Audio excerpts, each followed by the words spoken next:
va poursuivre avec la dernière présentation juste avant le dîner. Je vais vous présenter M. Marc-André Paquin de GeoMap-JS Amérique. Ce dernier œuvre dans le domaine de la géomatique depuis plus de 8 ans. Il possède une formation de programmeur-analyste et a débuté sa carrière en tant que programmeur-analyste chez GeoMap-JS Amérique, où il a participé à l'analyse, le développement et l'intégration de plusieurs projets touchant divers domaines tels que le transport, la gestion d'infrastructures, les télécommunications, la gestion d'urgence environnementale et la gestion de territoire. Maintenant, directeur technique, M. Paquin continue à donner des conférences et des formations sur diverses solutions géomatiques, tout en gardant une participation active dans la gestion des projets géomatiques de GeoMap-JS Amérique. Je laisse la parole. Bon, bienvenue tout le monde. Je vais vous parler aujourd'hui des nouveautés de CIGEM-Web 4.0. Étant donné que vous n'êtes pas tous déjà des utilisateurs des solutions CIGEM, je vais quand même prendre le temps de faire un petit survol sur qu'est-ce qui est la suite CIGEM. Ensuite, je vais vous parler plus particulièrement de ce qui est la composante CIGEM-Web. Et ensuite, je vais vraiment rentrer dans les nouveautés de la dernière version de CIGEM-Web. Donc, l'acronyme CIGEM est pour Système d'inventaire de gestion d'information municipale. Donc, l'idée derrière CIGEM, c'est vraiment, à l'intérieur d'une organisation, de centraliser les données et d'éviter la réplication de données entre les différents départements, les différentes personnes impliquées au niveau du travail qui implique la cartographie, les données d'attributs ou les différents fichiers avec lesquels on devrait avoir affaire. Donc, on a différentes composantes pour régler le filtre de données, le problème de filtre de données. Et l'objectif, encore une fois, c'est vraiment diminuer l'effort requis pour l'extraction des données, diminuer la réplication des données, éviter tout ce qui est données désynchronisées à l'intérieur d'une même organisation et aussi avoir de la cartographie confinée à des services vraiment spécifiques. Donc, les différentes composantes. La composante de laquelle je vais vous parler aujourd'hui, c'est CIGEM-Web, et c'est vraiment la composante au niveau de la suite CIGEM qui sert à la diffusion aux données. C'est vraiment la composante qui va permettre les différents usagers d'aller consulter de la donnée, effectuer des requêtes, faire de l'analyse sur des données. Donc, c'est vraiment la plateforme, on appelle ça le géoportail, l'endroit où ce que n'importe qui ou ce que certains usagers peuvent aller chercher et puiser de l'information. L'autre composante qu'on a à l'intérieur de la suite, c'est le CIGEM Infra-Urba, qui est vraiment un logiciel, lui, qui sert plus à maintenir les données, les mettre à jour, digitaliser de la nouvelle donnée. Donc, vraiment un SIG intelligent, finalement, pour maintenir les données. Et on s'intègre, bien sûr, au niveau municipal avec un paquet d'autres solutions, donc avec des systèmes de gestion municipale, des systèmes d'automates d'appel, des systèmes pour la sécurité publique, etc. Donc, la composante dont je vais vous parler aujourd'hui, c'est vraiment la composante CIGEM-Web, donc ce que je vous disais, le géoportail, qui est une application vraiment de consultation et de requête au niveau des données municipales. Quand je parle des données que l'on traite à l'intérieur de CIGEM-Web, on a des données d'urbanisme et d'évaluation, donc les données sur la matrice graphique et le cadastre, accès aux informations la fiche du rôle d'évaluation, le zonage, la grille d'usage et normes. Par rapport aux infrastructures, on peut accéder à l'information au niveau de l'aqueduc, les égouts, la chaussée, l'éclairage, le mobilier urbain. Et au niveau des permis également, on peut accéder à certaines informations sur les permis. Là, je vais parler des fonctionnalités de la version existante. Je vais quand même passer à travers rapidement, parce que l'objectif de la présentation, c'est vraiment de couvrir les nouveautés de la dernière version. Avant de continuer, juste faire un petit tour de terrain. Là. Qui c'est qui connaissait déjà l'application CIGEM-Web? Levez la main. OK. Est-ce qu'il y en a d'entre vous aussi qui connaissent, qui c'est qui connaît l'application MapGuide, l'application cartographique de MapGuide ou MapGuide Open Source? OK. Parfait. Donc, CIGEM, c'est CIGEM-Web. Le géoportail est vraiment construit par-dessus MapGuide Open Source. Et ça offre vraiment un paquet de fonctionnalités par-dessus les fonctionnalités de base de MapGuide. MapGuide Open Source ou la version commerciale d'Autodesk. Premièrement, tout est sécurisé à l'intérieur de CIGEM-Web. Donc, quand on accède à l'application, c'est un accès sécurisé. On peut configurer un accès au grand public avec certaines fonctionnalités un petit peu plus limitées. Et un autre point important de ce géoportail, étant donné que c'est une technologie web, c'est 100% web, il n'y a aucun ActiveX, aucune installation. Donc, pour des déploiements grand public, c'est vraiment bien dans le sens qu'on n'a pas de composantes à installer sur le poste. On a, au niveau des fonctionnalités, les fonctionnalités typiques de navigation cartographique. Donc, on peut faire des pannes, des zooms, sélectionner différents éléments. On peut se créer des signets, faire des recherches selon différents critères. Donc, recherche par adresse, par propriétaire, matricule, numéro de lot. On a quelques exemples de recherche ici. On a aussi des fonctionnalités d'info-matricule, donc n'importe quelle unité d'évaluation qu'on sélectionne à l'écran, c'est ce qu'on voit juste ici. On a de l'information au niveau du matricule. On a un bouton info pour aller puiser n'importe quelle information à une coordonnée. Donc, si je clique sur une bande fontaine ou à un endroit plutôt où il y a une bande fontaine, ça va me sortir l'information de la bande fontaine, de l'unité d'évaluation qui est en dessous, du zonage qui est en dessous également. Donc, vraiment aller chercher, puiser dans les systèmes toute information à un point spécifique. Accès à la grille des usages énormes. Plusieurs systèmes de requêtes, donc de l'usager débutant à un usager expert au niveau des requêtes. Là, on peut faire des requêtes simples, des requêtes multicritères, requêtes par sélection. D'autres fonctionnalités, je passe rapidement, je vais vraiment me concentrer sur ces nouveautés, là, mais ici on a une fonctionnalité de zone tampon et d'annotation. Un assistant thématique. Donc, c'est sûr que quelqu'un qui configure une carte là, pour les usagers à l'intérieur de l'organisation, il va essayer de déterminer d'un point de vue analyse visuelle des données ce qui peut être utile pour ses usagers, mais c'est difficile de tout anticiper. Donc, si un usager, lui, a une couche de données, mais qui aimerait thématiser la couche, donc avoir des différents codes de couleurs selon une donnée d'attribut, il peut le faire lui-même en tant qu'usager, pas besoin d'être administrateur de carte ou administrateur de système. Il peut générer des thématiques à l'intérieur de sa propre session. Éditeur de style, un usager peut également changer le style de sa carte à l'intérieur de sa propre session sans avoir un impact sur les autres utilisateurs. Différents outils d'impression, donc imprimer en format PDF, sauvegarder une image pour l'envoyer par courriel et partager des sessions à travers différents usagers à l'intérieur de l'application. Donc, si moi j'ai apporté des annotations à une carte, un petit commentaire sur une unité d'évaluation ou un bâtiment que j'ai sur ma carte et que je veux transmettre cette information-là à un autre usager, je peux le faire à travers le partage de session. Et toute cette console-là est administrable, toute cette application-là est administrable à travers une console web, une console d'administration qui permet de gérer la sécurité sur les couches, la sécurité sur les sources de données. Donc, dépendant c'est qui se connecte sur l'application, l'accès aux données est vraiment contrôlé et filtré selon l'usager qui se connecte. Donc, c'était un survol extrêmement rapide de la composante SIGIM Web. Maintenant, je vais parler plutôt des nouveautés de la dernière version. Donc, on a fait beaucoup de changements au niveau de l'interface. Maintenant, on a un petit aperçu de l'interface en bas ici dans l'image. On utilise une interface qui est plutôt par ruban, ayant intégré SIGIM Web chez plusieurs clients. On avait beaucoup de demandes de fonctionnalités spécifiques pour les clients. Et finalement, les barres d'outils devenaient extrêmement chargées en haut. Donc là, on a vraiment un concept de ruban, donc on peut vraiment intégrer beaucoup de fonctionnalités, différents onglets. On a vraiment beaucoup plus de place pour mettre différentes fonctions. Aussi, l'interface est beaucoup mieux adaptée pour les appareils mobiles, donc pour les tablettes. Et aussi la cartographie, ce qu'on n'avait pas avant dans notre application. L'application fonctionnait admettons, sur les appareils tablettes. Mais tout ce qui était événement touch au niveau de la cartographie, ce qu'on appelle le pinch et tout ça, l'application n'était pas configurée pour ça. Maintenant, dans la dernière version, vraiment la carto est adaptée pour répondre aux différents événements touch qu'on peut utiliser sur les tablettes. D'un point de vue très technique, on a éliminé également le Viewer Fusion. Je m'explique. Étant donné que la technologie est basée sur MapGuide, MapGuide, lui, il vient avec un viewer cartographique qui s'appelle Fusion et il était quelque peu lourd et on a décidé de carrément l'éliminer et de refaire notre propre viewer Fusion à partir de rien. Donc, pas notre propre Viewer Fusion, mais un remplacement finalement du Viewer Fusion. Donc, en éliminant ça, on améliore vraiment tout ce qui est cartographie. On a un gain de performance au niveau de la sélection et tout ça. Donc, il n'y a vraiment plus rien de fusion à l'intérieur de l'application. On a tout refait de A à Z.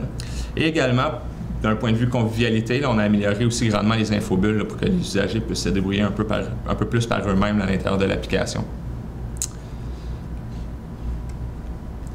On a plusieurs nouvelles fonctionnalités aussi au niveau de la légende. Donc, on a accès à beaucoup de fonctions à même la légende, tandis que dans l'autre version, il fallait passer à travers différents menus pour accéder les fonctionnalités.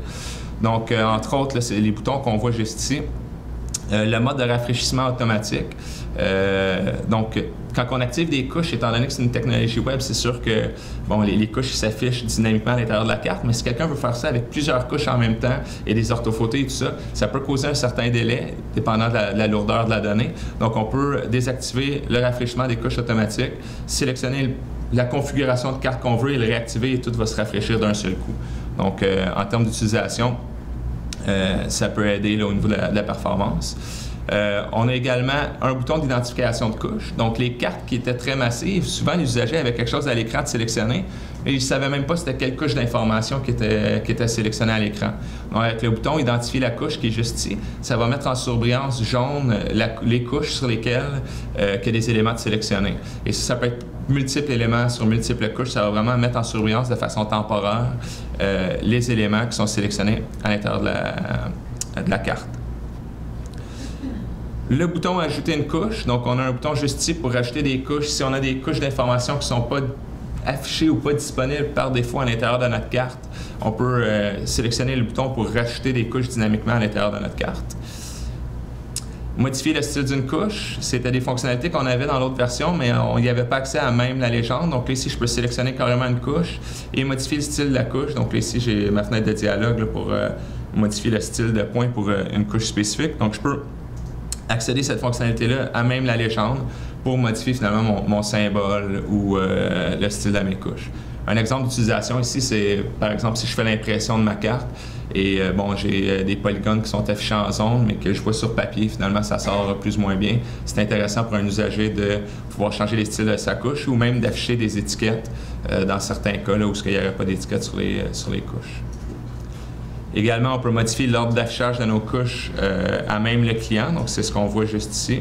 Donc, je peux, à l'aide du drag and drop, changer l'emplacement d'une couche. Et je peux activer ou désactiver la sélection sur une couche. Admettons que j'essaie de sélectionner de quoi et par erreur, ça sélectionne tout le temps un polygone qui est plus grand en dessous. Je peux vraiment décider sur quelle couche que je veux que la sélection soit active ou pas. Donc, ça, c'est quelques nouveautés auprès de la légende. Au niveau de l'accès aux informations, là, au rôle d'évaluation, on a un accès rapide aux détails de la sélection et à la fiche du rôle à partir du ruban et de l'infomatricule et des résultats de recherche. Donc, plus facile d'accéder finalement aux informations du rôle d'évaluation. On a un outil de recherche multicritère qui est tout le temps disponible. Donc, on avait plusieurs outils de recherche, mais là, ici, on a un outil de recherche à l'écran facile à utiliser qu'on entre plusieurs critères, on fait rechercher, ça va trouver l'information au niveau du rôle d'évaluation. Et on a des intégrations. On a des intégrations au niveau de l'autre système. On a un partenariat qui a été formé avec Axéo et on a maintenant un lien bidirectionnel avec les fiches d'information et les outils d'Axéo. Donc, c'est ce qu'on voit un peu affiché à l'écran juste ici. Donc, je peux avoir une parcelle de terrain de sélectionner et cliquer carrément sur « Créer permis » et ça va m'ouvrir l'application ici pour créer mon permis. Et à l'inverse, à l'intérieur de Unicité, je peux avoir une fenêtre de dialogue et venir interagir avec la carte pour jouer avec mes jeux de sélection. Donc, c'est ce qui est représenté ici et c'est ce qu'on veut dire par lien bidirectionnel. Donc, on est branché au système Unicité. Soit de la cartographie, on peut lancer des fonctions d'Unicité, ou soit d'Unicité, on peut accéder à la cartographie pour faire certaines opérations. Donc, revenir ici. On a aussi également d'autres fonctionnalités qui ont été améliorées au niveau des annotations. L'insertion de texte, c'était un peu ardu à faire avec la version précédente. On ne pouvait pas effacer seulement certaines entités au niveau de nos annotations. On pouvait digitaliser, lorsqu'on voulait digitaliser des cercles, par exemple, il fallait digitaliser des polygones avec vraiment plusieurs vertex. On a maintenant de la digitalisation de cercles. Au niveau de l'impression, on a grandement amélioré la qualité des PDF. Nos outils de mesure ont également été améliorés. On affiche maintenant, lors du déplacement de la souris, de façon dynamique, les mesures. Et au niveau de la performance, au niveau de la sélection de la navigation, du bouton Info, il y a eu beaucoup d'améliorations, comme je l'ai mentionné tantôt, étant donné qu'on a jeté à la poubelle le Viewer Fusion et qu'on a refait notre propre visualisateur cartographique. Au niveau de la cartographie, on a également un gain de performance. Donc, je vais tenter de faire une démo. L'application est encore en bêta, on est encore en mode pre-release et aussi le projecteur tantôt a bousillé ma VM, donc je vais tenter de vous faire une petite démo. Et ici.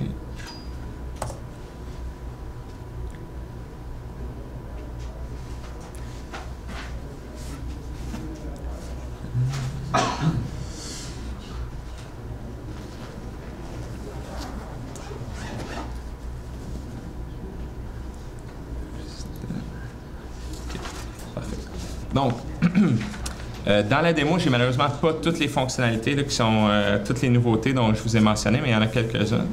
Donc ici, au niveau de la navigation, c'est sûr qu'on a les fonctions par défaut de navigation cartographique. Donc, je vais m'approcher un petit peu plus à l'intérieur de ma carte.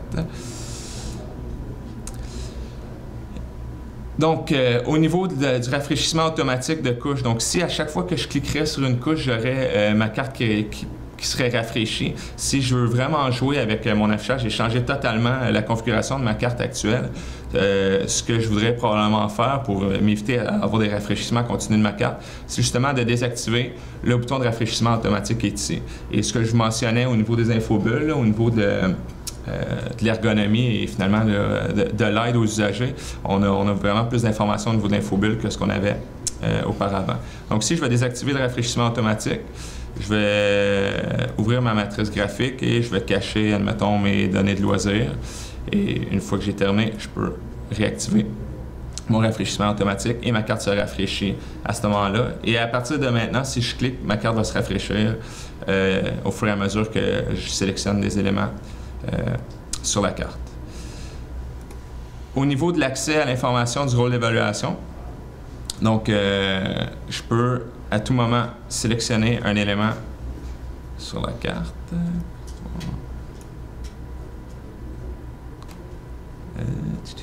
Juste être sûr que j'ai les bons éléments affichés.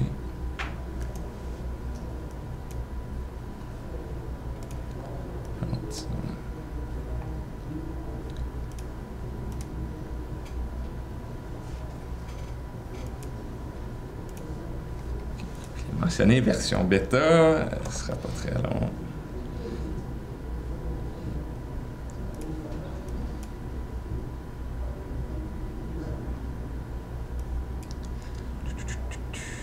On affiche la matrice graphique. Et je vais tenter de sélectionner une unité d'évaluation.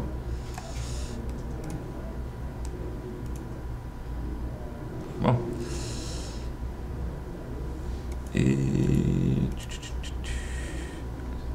donc, lorsque je sélectionne une unité d'évaluation, on a l'information au niveau de la parcelle de terrain. Donc ça, c'est quelque chose qui était déjà existant dans l'application, mais on a immédiatement ici un lien vers la fiche du rôle d'évaluation. Et on a aussi un bouton pour aller voir les détails de la sélection. Donc, si on a plusieurs éléments de sélectionner, on peut voir ici l'information générale du propriétaire et de l'adresse de tout ce que j'ai sélectionné à l'écran. Et encore une fois, j'ai un lien vers la fiche du rôle d'évaluation. On a trouvé que la grande majorité des usagers là, utilisaient l'application pour justement se rendre à cette information-là ici. Donc, on a rajouté, finalement, là, on a amélioré l'accessibilité à cette information-là. On a aussi accès à la même information ici à travers le menu qui est juste ici, donc fiche du rôle et détail de la sélection dans le cas où on a une multiple sélection. On a également rajouté l'outil de recherche multicritère qui est tout le temps affiché à l'écran. Donc, on a un paquet de recherches disponible ici par adresse, ancien lot, matricule, propriétaire, zonage. Ça, c'était disponible dans l'application existante. Mais ici, je peux carrément y aller avec multicritère. Donc, je vais y aller pour la rue Dieppe et chercher le propriétaire avec le nom de Tremblay. Et il devrait me sortir finalement tous les éléments là, du rôle d'évaluation qui vont correspondre à ma recherche. J'ai 3 résultats. Et encore une fois, même pas besoin d'aller voir sur la carte l'information. Je peux accéder à la fiche du rôle directement à travers mon tableau de résultats. Donc, des fois, vraiment, la cartographie est secondaire et quelqu'un veut juste accéder à cette information-ci. On peut le faire directement à travers du panneau de recherche ici, sans même aller sur la cartographie. C'est sûr et certain que si, par la suite, je vais aller localiser sur la carte l'unité d'évaluation en question, je peux cliquer sur le bouton Zoom là, pour venir visualiser l'unité d'évaluation. Et là, je rappelle, encore une fois, dans la nouvelle version, il y a 0 ActiveX, il y a 0 contrôle, c'est 100% web, donc il n'y a personne qui a besoin de rien installer sur leur poste là, pour accéder à l'application. Également, bon, au niveau des outils de mesure, je vais vous montrer au niveau de trouver la couche de sélection. Donc ici, pour identifier ma sélection est sur quelle couche, je peux tout simplement cliquer ici, puis me mettre en surbrillance temporairement que ma couche, c'était ma couche d'unité d'évaluation. Je ne sais pas si vous l'avez vu, c'était en jaune. Donc ça peut m'aider à me retrouver aussi dans la légende. J'ai pas mes autres boutons ici, mais surtout là, quand on veut, mettons, éditer le style d'une couche ou changer l'ordre d'affichage d'une couche spécifique, on peut avoir une sélection à l'écran puis aller repérer facilement à l'intérieur de la légende ma couche ou mes multiples couches sur lesquelles j'ai des éléments de sélectionner. Les outils de mesure, donc, qui ont été améliorés, on affiche en temps réel la mesure là, au fur et à mesure qu'on déplace notre souris. C'est le même concept avec les mesures de surface. On a toujours le contrôle entre le métrique ou l'impérial ici à travers de notre menu des préférences. On peut activer ou désactiver les infobulles cartographiques. Ça, on a trouvé là, lors de la digitalisation d'annotation de certaines opérations à l'intérieur de l'application. Ça peut être intéressant de carrément désactiver les infobulles pour nous permettre de travailler sans avoir constamment là, une fenêtre qui s'affiche par-dessus notre curseur. Au niveau des annotations, si je regarde ici, on a surtout amélioré la création de texte. Donc, je vais juste choisir une couleur de remplissage qui est blanc, une couleur de ligne qui va être rouge, et je vais me dessiner une ligne ici. Et je vais venir me dessiner, par exemple, un polygone ici. Et au niveau du texte, c'était un peu ardu de dessiner du texte auparavant. Là, ici, on a vraiment une bulle qui s'affiche à côté de notre curseur pour rentrer un texte. Donc, c'était la parcelle de Éric Tremblay.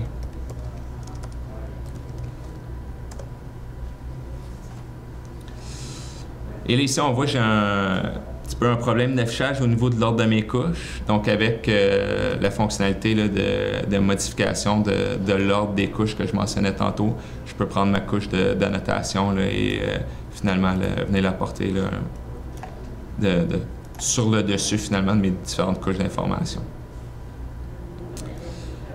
Une demi-heure, j'ai pas voulu parler de trop de fonctionnalités ou d'en inclure trop. Je trouve que ça en fait déjà pas mal. Est-ce qu'il y a des questions?